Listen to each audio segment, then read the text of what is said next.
Mercedes 55 MG, 500 caballos. Luigi, ponme un vermú, anda, porfa. Hola.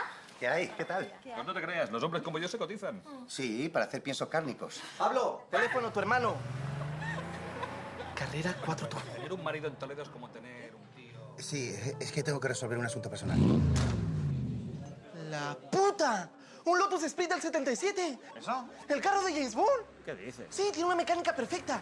16 válvulas, 360 caballos, 4 cilindros, diseño de viajero. ¿Y a qué? Aceleración de 0 a 100 en 5 segundos. Acojonante. Si James Bond llevaba un Aston Martin, hombre. Pero no digas pendejadas, hombre. Eso era cuando Sean Connery. Roger Moore manejaba un Lotus Esprit. ¿Acaso no viste la espía que me amó? Ah, el que se convirtió en submarino. El mismo, pero aquel era blanco. ¿La de Pretty Woman? No, güey. Ese era el V8 GT del 97. Este es el auténtico. Pues un clásico, una joya. ¿Quieres darte una vuelta? Es que... no tengo carnet.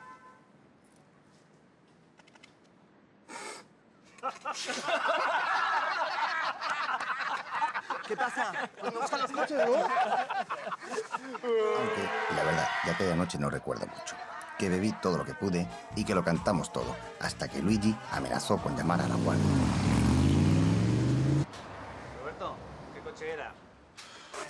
Bueno, vale ya, chistositos.